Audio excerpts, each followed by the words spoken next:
Very fortunate to play some games on my birthday, and this will be another opportunity for me to play the game that I love, and also just celebrate another year of existence. Coming from where I come from, a lot of people don't even make it, past 21. So for me to be, rounding the base to 36 and playing the game that I love to play and being with a great team and a great organization. Just very blessed. I'm very honored, and I'm happy to be, like I said, doing what I love to do.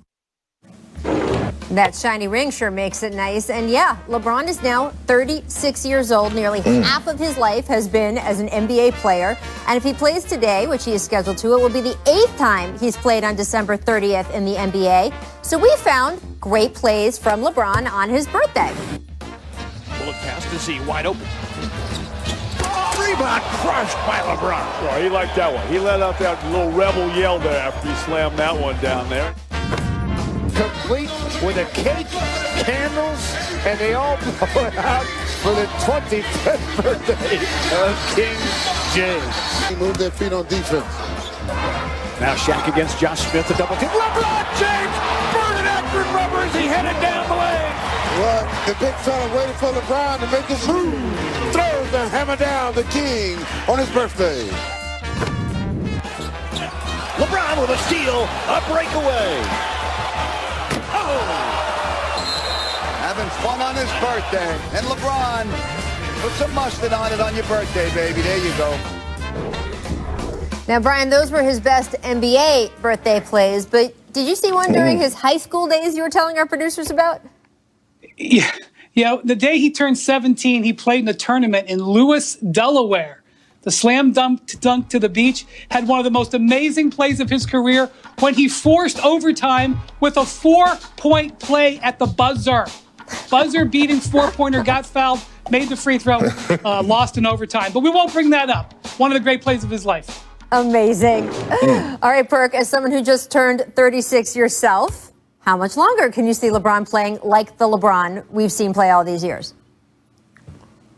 Well, it's crazy, Rachel. Braun and I came out of high school together, the same high school class, same draft class, and here I am starting my next career. We the same age. He's still going in year 18. To be honest, I can see him going another 6 years at this level. He already has the genes, and now he's invested. He's invested $2 million into his body. I'm really jealous. I wish he have a horrible birthday. I wish him nothing but the worst today. Perk. If he avoids injury, there's no end in sight. His mind is in an amazing place. His body's in an amazing place. Long live the king.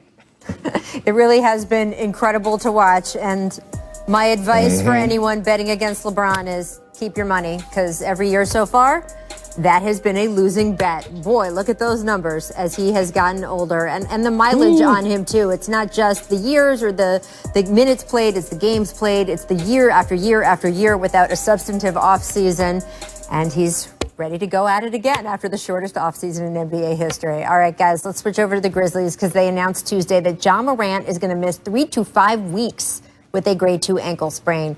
We knew it wasn't going to be good right after we saw him landing awkwardly in the second quarter of Monday's win against the Nets. Looking at the Grizzlies' schedule moving forward, let's say Ja only misses 3 weeks, right? Like, let's say we're on the smaller end of that prediction. That would mean 11 games out, including matchups with the Celtics, Nets, Sixers, and twice against the Lakers.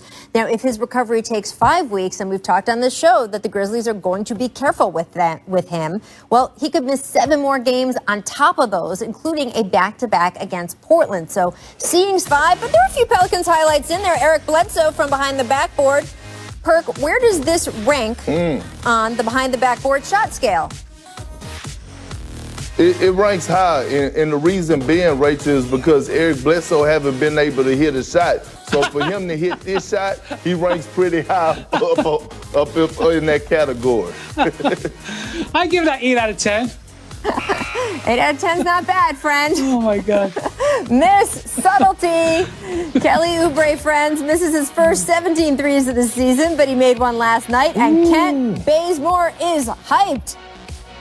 Then Steph hits a pull-up. Watch this. We're going to see more of Bazemore. Brian, bench Baze is back. I don't think there's no alternative here. Hey, listen, after the way this road trip started for the Warriors, they come out of this thing 2-2. I'd be hyped too. Right. I feel like Bazemore been that way, Rachel. That's what I was going to say. He's been that way for the Golden State Warriors. I feel like he's back in his natural habitat. That I love that he's back on this team. It fits right. It's right like he never left. Make agility. Magic Thunder. Lou Dort gets crafty on the break. Look at this. He's not just a defensive machine. You know, Luke Dort. Look, this is Isaiah Roby breaking Vucevic's ankles and dunked it. So which one, Perk, do you like better? Woo. I got to roll with Luke Dort. I'm a fan of Luke Dort. He's been strapping up people, but he's been getting buckets, Rachel. I got to go with Luke Dort on this one. Yeah, Roby's was like more impressive of a finish, but Dort's had a higher degree of difficulty. So I'm going with Dort. Nice miss, stopping bar. Let's go back to Detroit. James Wiseman, Black and Plumlee's floater, then takes it coast to coast. Euro steps, watch this. Because after that, he's gonna dunk. Brian, thoughts on Wiseman so far? Rachel, this was one of the most exciting plays I've seen this season. This was a Giannis Antetokounmpo level play. Ooh. Defense transitioning to offense. Look at that body control. Oh my God, was this an exciting play? I would go so far as to argue that play was the most important thing the Warriors saw in that game. Huh. Wow, Brian with the it. hot take. But I have to agree with him, Rachel. Wiseman is special. Look at his footwork. He's a versatile big. He reminds me a little bit of Kevin Garnett. I think he's going to win Rookie of the Year. Look, you and I both love that pick, Perk, so we'll see how it continues to pan out. Make effort. Raptors, Sixers. Alex Len missing the free throw. Flies Stanley Johnson in for the putback. Perk, did you ever do this? Nah, I wasn't. He missed the free throw. Athletic. I made the free throw, but I wasn't athletic. Hey, Wendy, at least I shot about 60% from the free throw line, which was okay for a big man. But I wasn't athletic enough, Rachel, to do that. You just saw though. Stanley Johnson's best play as a Raptor. That's how wonderful play that was. Wow. Brian is feisty today. You know what seeing this play did. It got our producer, Bodmer, he got it back in the lab, compiling the best run it back, free throw putbacks number 5. 1993, Stacey Augmon off the Kevin Willis miss. Woo!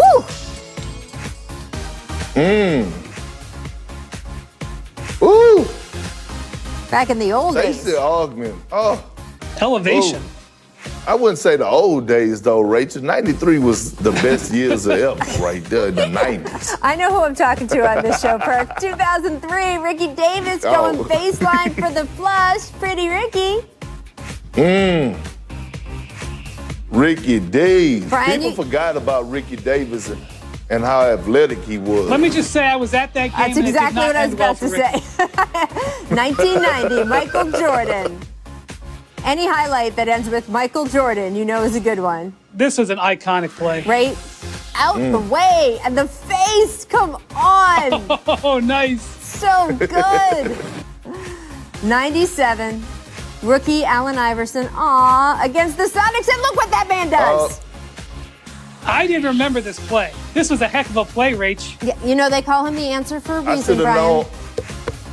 I should have known AI was going to be on this one. Yes. Shout out to Seattle. It's Christmas, Perk. I deserve something good, and so do the people of Seattle. We need the Sonics back. All right, 2006, Desmond Mason cleaning up after Tyson Chandler. This is great. Look at that. Desmond Mason was an all-time great dunker, not remembered as he should have been. One Great hand dunk. with the twist. I agree with that. And Rachel, when you talk about snatching the screws out of the rim, Desmond Mason was the true definition of that. I love it. All right, guys, I want to get to a couple players who are familiar with making highlight reels. Bradley Beal, Russell Westbrook. Both players have experienced success individually. Beal ranking 3rd in scoring at 32 points a game so far this season. Westbrook logged a triple-double in all 3 of his games. But that has not translated into winning yet, as the Wizards fell to 0-4 last night. Following the home loss to the Bulls, Russell Westbrook posted this on Instagram with a caption quoting Martin Luther King Jr., quote, "The ultimate measure of a man is not where he stands in moments of comfort and convenience, but where he stands at times of challenge and controversy." So, Perk, I know you were high on the Wizards entering this season. You said they're making the playoffs. What is wrong with the way they're getting off to this start?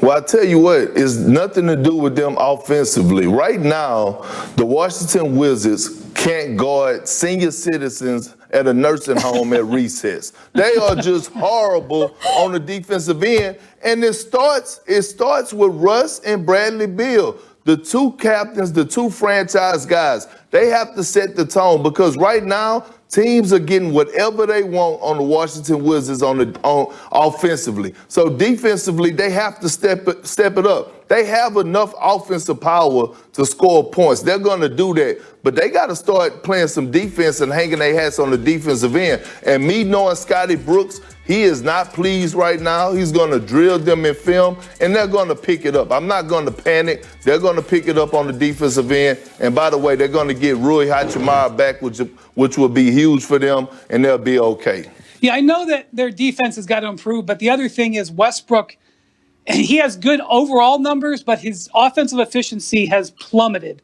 His shooting is way down from where it has been. He's averaging 8 less points a game than he did last year in Houston. He's taking so many mid-range shots. The spacing is off.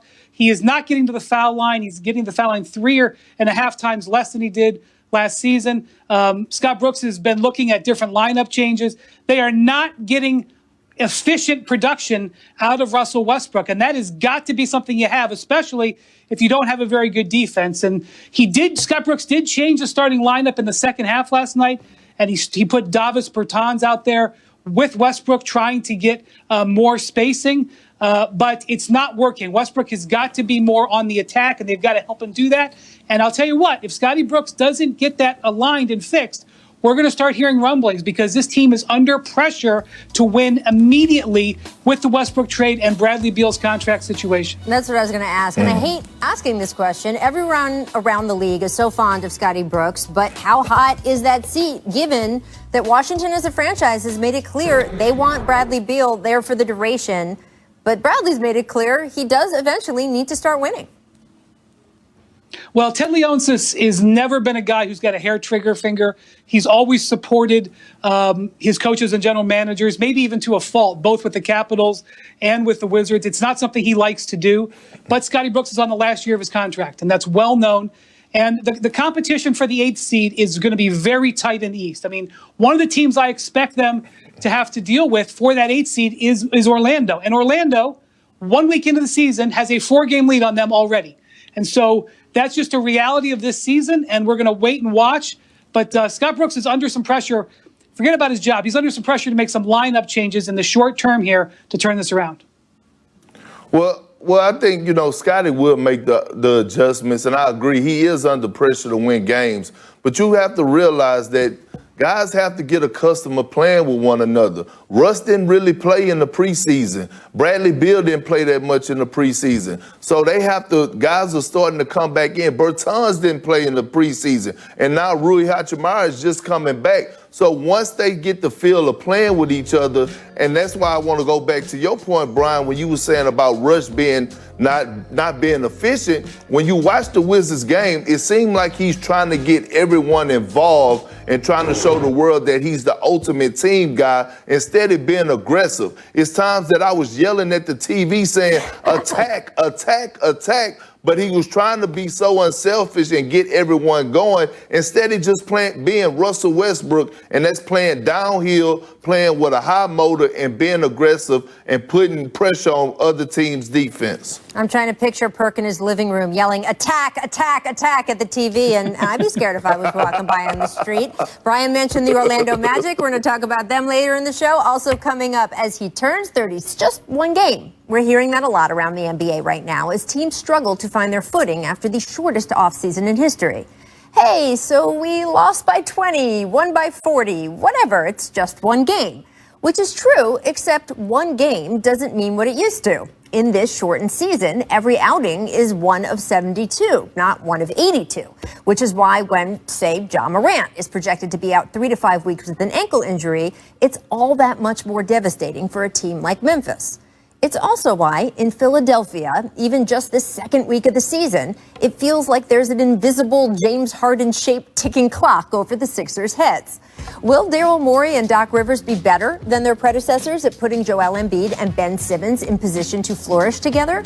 Or at some point, some number of games in, will it be time to push the button on a train for a certain bearded gentleman from Houston? The Sixers did seem to do the right things this offseason, making moves to create more spacing for their two stars, and they said the right things in training camp. Ben Simmons told reporters that former teammate Josh Richardson, quote, was definitely right when Richardson said there wasn't enough accountability in Philadelphia last year, and that since Doc arrived in town, Simmons said, quote, it's been great to see that and see guys be accountable for certain things and come here ready with a different mindset, unquote.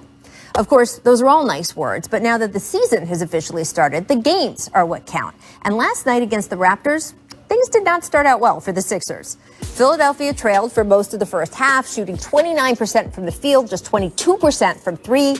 Meanwhile, on the other end of the floor, Toronto was getting so many good looks from three, you wondered if the Sixers arena staff had accidentally left a bunch of welcome mats out beyond the arc. There was also Kyle Lowry back in his hometown doing Kyle Lowry things. Yet slowly, as the game ground on, Philadelphia pushed its way through. Tobias Harris and Seth Curry both found their shots, combining for 18 points in the third quarter alone. Embiid persisted through an injury scare to finish with 29 points, 16 rebounds, 4 assists, 2 blocks, with a 14 of 16 performance at the line to boot. And the Sixers defense buckled down hard, holding Toronto scoreless for nearly 4 minutes in the final frame to turn the game for good. Now, this wasn't officially the game winner, but it felt like it. A nice Curry three on a pass from Embiid, where Curry was so wide open thanks to a triple team on Joel. The Sixers' updated roster construction working exactly like it's supposed to there. So what does it all mean? Should we be thinking this is finally the year that Embiid has a legit place in the MVP discussion? Should we be worried about Simmons still being predictable in the half court? Or should we be noting his defensive versatility as a marker of the Sixers being able to eke out more gritty wins like this one? Or should we not draw any conclusions at all? Sure, it was only just one game. But in this city, in this season, that means more than it ever has.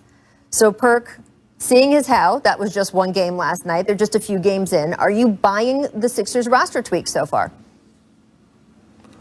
I am buying it. The thing that the Sixers were missing was spacers and guys that could shoot the lights out of the ball. You look at a guy like Danny Green. You look at a guy like Seth Curry, who I think just get props for shooting the ball, but Rachel, he's a hell of a basketball player. He's an underrated defender. He's an underrated playmaker. And then when you look at the structure of their team, just think about this. Tobias Harris was having one of the best seasons of his career with the Clippers under Doc Rivers. And Joel Embiid, I love what Doc Rivers is going to do for Joel, and what he's doing for Joel is he's holding them accountable, not on the offensive end, but on the defensive end. And it's a ripple effect. So when you can hold Joel accountable, not Ben Simmons is saying, you know what, I could play for Doc. I could go out here and lay it all out on the line. I love the way this team is structured. I think they're moving in a great direction. And last year at this time, if they were down at halftime like they were to the Raptors,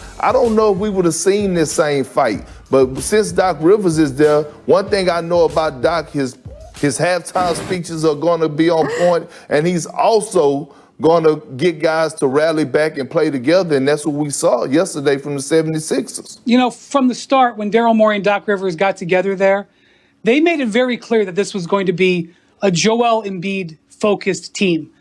Everything that they've said and done has pointed at that. They haven't gone away from Ben Simmons, but they have really played to Joel. And those roster tweaks that you mentioned, Rachel, were about Joel. And if you watched this game last night, they ran their offense through the end of the game through Joel Embiid with high pick and rolls.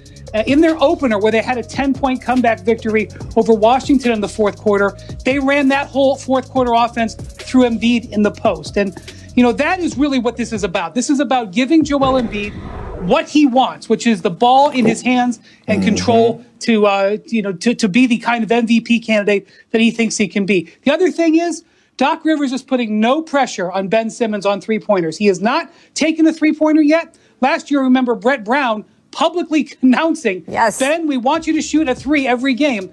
Doc has not done that at all, and the roster changes allow him to take that pressure off of Ben, and this approach so far has him 3-1, and then the loss was when Embiid sat. Do you feel like there is a point where they can see enough before the trade deadline that this is the group they're going to stick with? I should rephrase that, by the way, because Daryl Morey never sticks with exactly the same group, but stars-wise. Or do you think that there's a point where they're going to look more seriously at that James Harden trade that we know has been discussed?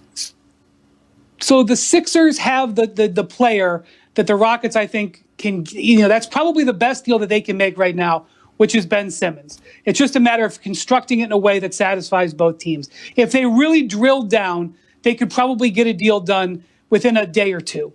But neither one really are interested in doing that right now. And what the real question to me is there another team out there? Because we have a bunch of teams sort of packed together in the middle that tries to jump up and make an offer for Harden before Philadelphia comes to a final analysis in its mind.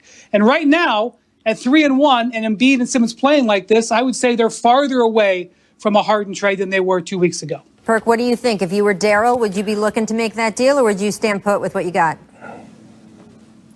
I would stay put right now, Rachel. I would watch at least the first part of the season up until the trade deadline to see where the team is at. So I would keep an eye and I would monitor the situation. One thing about it is that you could never go wrong with trading for a guy like James Harden, an MVP guy that's right now that's like 10 to 12 pounds overweight and still averaging about 35 points a night. So, but with that being said, I wouldn't mess up the chemistry. Right now, I'm looking at this, watching this Philadelphia 76er team, and the chemistry is there. You have great leadership in this locker room between Danny Green and Dwight Howard. Both guys that have won the championship and knows what it takes. So right now, the chemistry is there. Guys look like they love playing with one another. And most importantly, they know their roles. They know their roles. So I wouldn't mess with it, not right now. All right, well, let's move on to another team built around its big man. Last night on national television,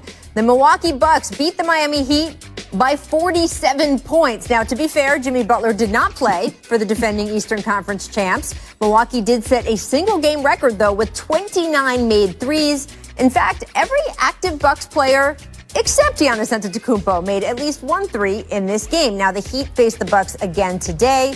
Their Twitter account showed a little humor, posting this graphic this morning with the caption, "Taking on the Bucks tonight for the first time this season." Brian, it's like it never happened, right? And I did see this morning that Jimmy Butler not expected to play in this game either, Brian. So do you feel like you learned anything from yesterday or even from tonight's game without Jimmy, or not? It's just another night. Rachel, we finally found something that I've never seen a team come out in Miami and shoot like this. If you take away Giannis, the starters shot 18 of 25 on threes. Now, I will submit that is arguably one of the greatest shooting performances in the history of the NBA, not just on volume, but on percentage. So this is probably the best shooting performance we will see throughout the entire year. So I'm not going to focus on the spread of 47 points or the Heat. But what I will point out is this Bucks team is heavily reliant on production from its starting lineup. We have seen that in just these first few games. When the starters play well, they are awesome. Their bench remains suspect. And so what I take away from this is a reinforcing of, boy, the Bucks starters are really, really good. But what happens when they need some of their bench? That's what we're going to watch as the season goes along. Well, I agree with you, Brian, but here's the key factor of this. Chris Middleton has been playing some outstanding basketball, and last night he was on fire. But I'm going to go back to this. We're seeing all these blowouts. This is why the NBA, this is why the players need fans. This is why fans are so important They help guys rally back. They give guys this energy. Just imagine. The Miami Heat got blown out at home. If it was a crowd in the stands to help them rally back and go on those 10-0 runs or those 15-2 runs, the game would have got close. But you have to find that energy without fans in the stands, and it is a unique situation, and guys gonna have to overcome it. But I expect it's gonna be a lot of blowouts this season. Yeah, we'll talk about that a little bit more later. You mentioned the Miami flu, Brian. I think Damian Lillard said the other night before they played against the Lakers that there wasn't anything he could go out and do in LA like he normally would the night before. We may see some teams lose this home court advantage in ways we didn't expect this season. We'll see. All right, guys, come on.